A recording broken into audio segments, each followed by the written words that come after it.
Ryan Garcia went out there and basically did what nobody thought he could do. I mean, the vast majority of people were writing dude off. People didn't think that he had much of a chance. They were questioning whether or not this fight should even take place.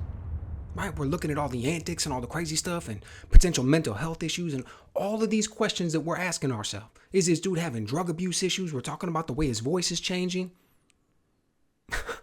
He went out there and shut up all the doubters, all the haters, everybody who was asking questions, everybody who was like a super fan, but now they were concerned, they were potentially worried, they were wondering what was going on.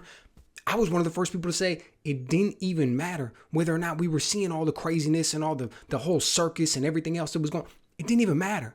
Even if dude was 100% locked in, 100% focused, I thought he was going to go out there and get whooped by Devin Haney. It's like, I've got Devin Haney as just the better fighter overall. We're looking at the body of work. We're looking at the skill set, the way they're going to match up. I think he's going to win. Couldn't have been more wrong. Dude went out there, hurt Devin Haney early in the first, drops him in the 7th, drops him in the 10th, drops him in the 11th, just battering him at all different points throughout the fight, stung him plenty of times. Dude pulled it off, man. When you think about the position that Ryan Garcia was in when he woke up Saturday morning versus the position that he was in when he woke up Sunday morning, man, it's a whole nother level. And he was already arguably like second in the game for being able to put eyeballs on the fight, right? Whether you're talking about people in the seats or whether you're talking about pay-per-views or whatever the case may be. I know everybody likes to talk about Gervonta Davis as the face of boxing. Look, it's not the truth. Canelo's the face of boxing. We're talking about who's number 2. And I get it. Gervonta Davis, he's a better fighter than Ryan Garcia. How are you going to say otherwise? I mean, I get it. We can look and we can see the performance that Ryan Garcia put on. We can speculate about the weight draining and what may happen in a rematch. But the two guys fought. Gervonta Davis stopped him. We got to look and we got to say that Tank's the better fighter. So even though Tank's the better fighter, that doesn't mean he's going to sell more pay-per-views. It doesn't mean he's going to draw more buzz. It doesn't mean he's going to sell more tickets or more expensive tickets or any of those other things, right? I think that spot belongs to Ryan Garcia. So when we look at that, here's the thing. We see him pull off this major upset. He was already in a position where he was drawing all the buzz. He was already in a position where guys wanted to fight him because they knew that if they fought him, it's going to be a big payday and it's going to be a whole lot of eyeballs. But now you compound that with the fact that he just went out there and legitimately beat a guy that was on the pound for pound list. I mean, he legitimately went out there and beat a guy that was on the pound for pound list. So when everybody was calling him, an Instagram boxer and an influencer and all kinds of other disparaging things about his skill set and saying that he didn't have what it takes to be fighting at the world class level, he shut them all up. He shut that all down. So where does it put him now? Right? When we think about it, what's going to be next for him? So in the post fight, he calls out Fedor. I don't really think that's going to happen. I don't really think the dude's going to move up to 154 and fight Fedor for a variety of reasons. But I don't even think that fight's really truly in the realm of possibilities, even though we said it. He's after the press conference, he's going right through the back halls and everything. And there's a whole bunch of reporters there and people asking him questions. And he just casually says, yeah, Jaron Ennis, I'll fight him too. We can make it happen. I don't think that fight's going to happen either. Look, I don't think it would turn out well for him. I mean, I know Eddie Hearn mentioned that fight as a potential to his father, right? We saw the little back and forth between Henry, Ryan Garcia's father, and Eddie Hearn in one of the back hallways directly after the fight. Henry asked for Isaac Cruz, which is ironic seeing how, he said he's not going to fight at 140 anymore, right? Ryan Garcia said he's going to move up to 147. Isaac's holds a belt at 140, but he's the one who mentioned the name, and then Eddie Hearn threw out Boots. Look, the fight with Boots would be a disaster for Ryan Garcia. People can say I said the same thing about Devin Haney. I did. And now I'm going to say the same thing about Boots. If Ryan Garcia steps in the ring with Jaron Ennis, man, it's going to be a disaster for him. Okay, not only is he a much naturally bigger, stronger fighter, but he has a skill set that's unlike anything Ryan Garcia has ever seen before. But I believe Boots has seen what Ryan Garcia is going to bring to the table. So I don't really think that that's a fight that we're going to see happen. But here's the thing that's interesting. Ryan Garcia wins that fight against Devin Haney on Saturday night. Walks away with no belts. Didn't make weight, comes in at 143, says, I can't make 140 pounds. I tried everything you could possibly imagine. 143 is the lowest my body's going to go.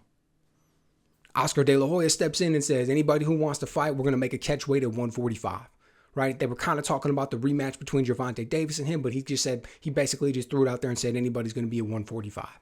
Now, I don't know whether or not Ryan Garcia can actually truly make 140. I don't know whether or not he's just saying that. I don't know whether he really truly tried every technique that you can imagine and his body just can't suck down to that weight anymore. But what I do know is that it doesn't matter. He doesn't have any belts. What I do know is that doesn't matter. Dude, if somebody's going to step in the ring against Ryan Garcia, it does not matter if a belt's on the line. That fight is going to sell just as much.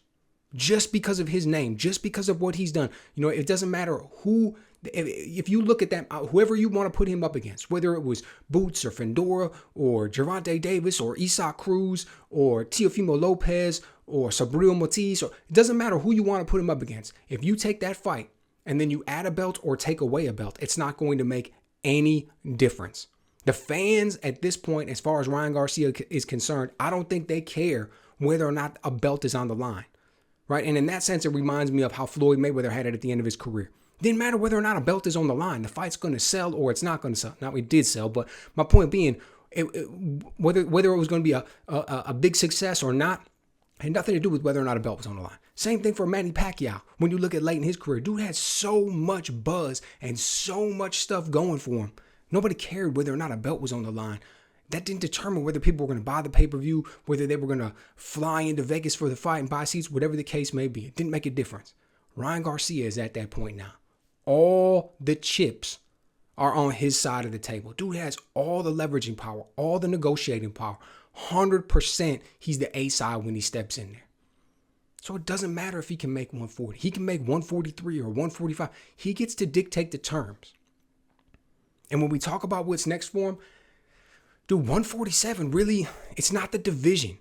It's not the division with the big fights. It's not the division with the big names. You know what I mean? Just the other day, I was listening to Sean Porter talk, and he was talking about Boots. And he was like, man, Boots, it's about timing. The dude's he's coming really into his prime and getting all this popularity at a weird time. It's the wave just passed 147. You know, don't get me wrong, it's one of the original 8 divisions. It's a classic division. There will always be another wave coming behind when you're talking about 147 pounds. But when you look back just a little bit, we had this huge wave when Floyd and Manny were fighting at 147 pounds. And then all of a sudden we had this huge wave when we had guys like Errol Spence in his prime, Terrence Crawford in his prime, Sean Porter, Danny Garcia, Keith Thurman, all of these other guys, right? We saw a huge wave of talent. Now those guys are gone.